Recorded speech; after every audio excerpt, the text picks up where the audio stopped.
Analogue makes a lot of different products, including game systems, high quality products with a hefty price tag, especially when they cannot really deliver on a fast pace. In other words, if you need to find one, you need to reserve it and wait a long time, or get into the scalper jungle and get yourself one, and hoping you find one there. Okay, but let's do a quick unboxing and also removing the plastic. I just waited especially for this video for making it, so this thing has been laying in my storage for some time. I just wanted to do this quick unboxing experience, which you go, yeah, it's not going to be quick because I can't get the plastic off. Yeah, there we go.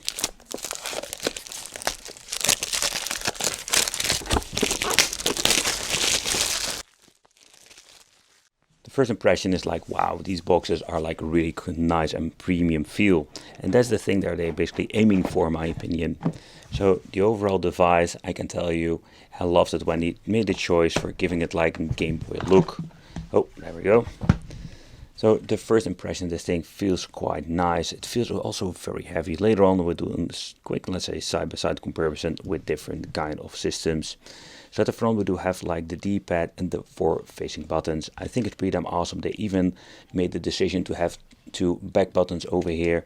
And also they feel absolutely amazing. A very interesting like micro switch feel, but have like a very short travel. It's crazy if you think about it.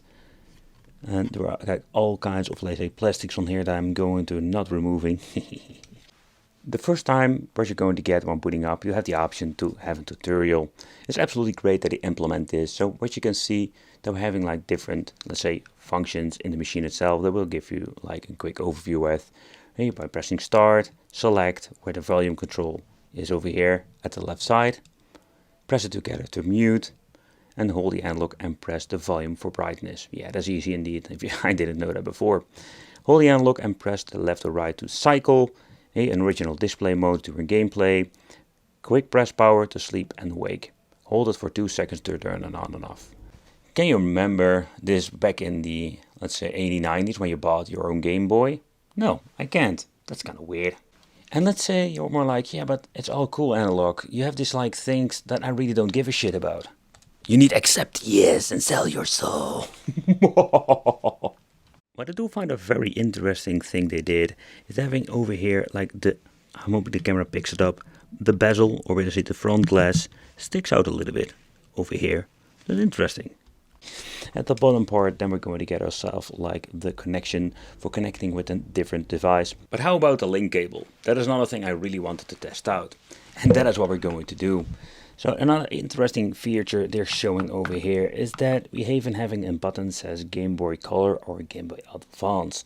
So you know that this is doesn't a universal cable you can use for every single system. Another thing I really like about it is the way how they detailed, like giving you these tiny cards you can slide out with some quick explanation.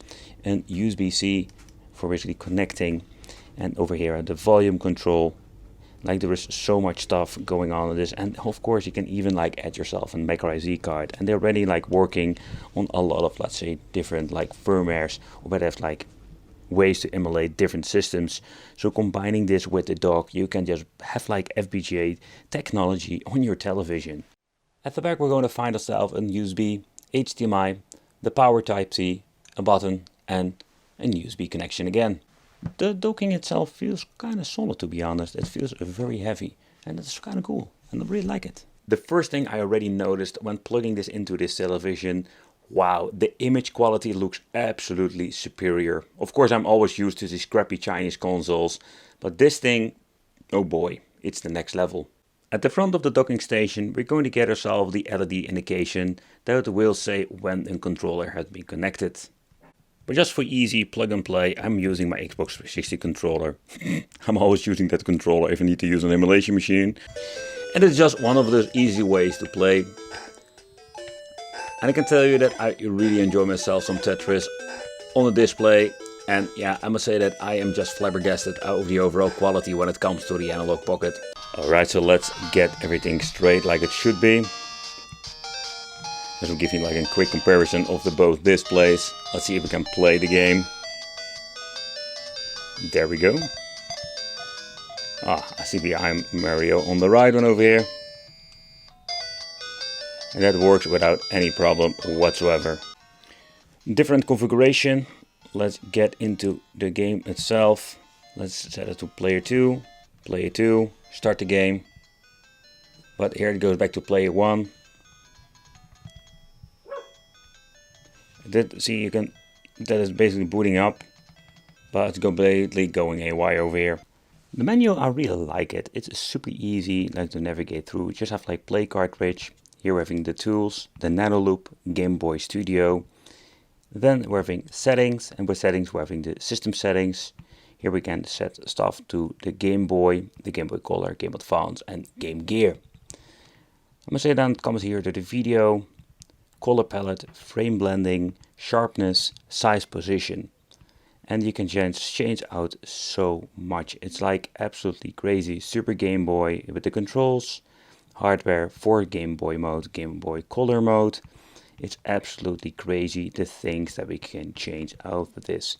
One of the particular things I wanted to check out is Game Boy Advance with video, display mode, analog Game Boy Advance, original SP101. It's so like crazy how far you can push it when it comes to settings. Boy, holy crap. But basically entering the game is super easy. So if you want to play your Game Boy Classic game, you can just slide it in. So there is nothing basically like holding it in position like with the original Game Boy. Remember these days that you click in your game and basically this little piece of plastic locks the system or the Game Boy game itself. But how is the overall quality? I must say that it fits in so nice. And yeah, there is maybe if you bump it accidentally or something, you can just easily wiggling it out. Then of course we're having the option to play different Game Boy games. Think about if you want to play some Game Boy Color, you can also do that like this. No problem whatsoever. And what I think is really cool, there we have the option for the Game Boy Advance games. But it's really cool, they can play out of the box 3 different kind of systems. Game Boy Classic, Color and the Game Boy Advance. But if you want to play more, you need to buy these adapters. Yeah, it's not a big of a deal. Yeah, it isn't big of a deal because they are quite expensive and difficult to find as making this video. So one of them is the Game Gear. So what you need to do is basically slide this bad boy in. And then you can put in the original game. But yeah, I'm more like, look at this, we're going to get the stacking effect like the Sega 32X, you know. It's sticking out a little bit. Not a big of a problem. But what I do notice, like, it will not fall out that easily, to be honest. So I think it's not going to be a big of a deal. Something I really need to do is removing the plastic. Yeah, you know. I don't like doing that, but I need to. Let's get into the game testing and let's try some games. First of all, let's start with one of my favorite Mario games on the Game Boy. It's the number 2 with the 6 golden coins. Let me know in the comments what is your favorite game. The next only thing that we need to do is play the cartridge option and it boots up automatically. Okay, what it already shows in the, let's say, the tutorial, you can change out different kind of color palettes.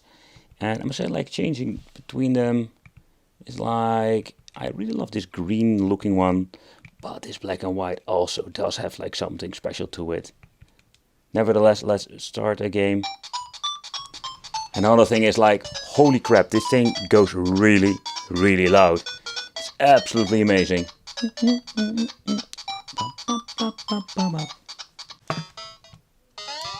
if you want to change the color palette, you can just do that fairly easy. So you do have like this weird like scan line going on when it comes to this. And I personally prefer to have like the black and white. It looks so much cleaner and smooth. And something I was really surprised by is just the way how this thing actually plays, how it comes to the D-pad, everything. It's absolutely great. Wow. But if you want to change the game, you need to first quit the game. Yep. Okay, thank you. Let's change out the Game Boy Color game. Let's play it. There we go. It automatically like forces into the Game Boy Color mode. You do have even some options over here. I just want to have like the clean look.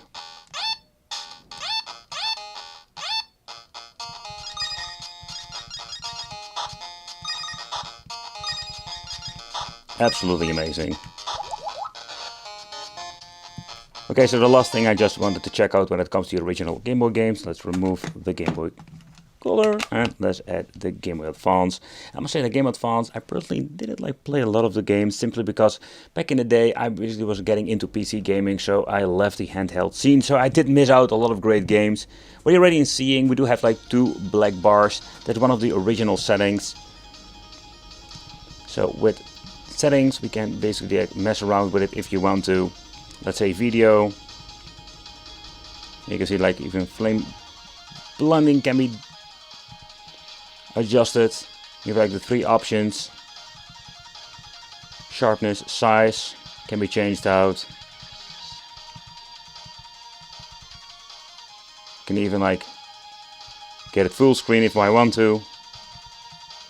You know, you can mess around with it if you want to when it comes to that. But let's set to normal settings. But here we do have like the option to use the back buttons, and I can say like the experience is interesting. So if you're going to press here at the side, you can see like it's a different construction of button. But at first I was afraid there's not going to be anything I could do about it, and this thing is going to be absolutely horrible for Game Boy Advance. But surprisingly, actually when playing, I'm just instantly like thought that it's going to be one of the better Game Boys to play my games with. And it looks amazing. It plays amazing. I do need to get used to it. But again, I didn't play that game that much. And I've been playing for some time now, and I can say that I really enjoy myself with some Game Boy Advance on this thing.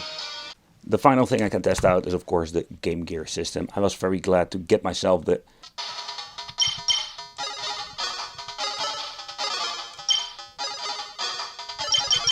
I can still remember that I wanted to have this game as a child, but I was always disappointed only having like 8 characters. But I do have now like, I basically like resting my fingers on the adapter, because when you're going to implement the Game Gear, you can see like you cannot really put your fingers on here. So that's in my opinion a little bit of a downside. The only thing is that I didn't test out the hard case, or I didn't before.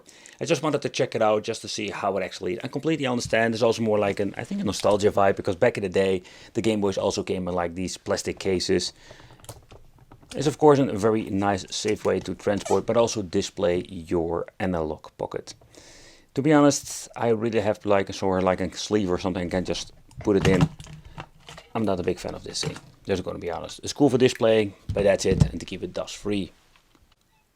Buying this product was absolutely a very expensive purchase, and is it really worth for you? That is something you need to decide. And just going to be honest, there are so many different ways to play, but this is just one of the ultimate ways. You can just add every single Game Boy Color, Classic, and if you're going to have the attachments, different games like Game Gear. It's FPGA technology, so in other words, you just don't have any input lag or other weird stuff going on. It's really great. Like, I have no idea like that it was that good. The overall quality when it comes to the audio, I am flabbergasted. The docking mode is absolutely great. And later on, just wanted to check out what we can do more with it, because I think with the SD card you can even like load up new different FPGA possibilities and make this thing an absolutely emulation beast. Let me know in the comments what you think of this device. Thanks for watching, and it will be great to see you in the next video.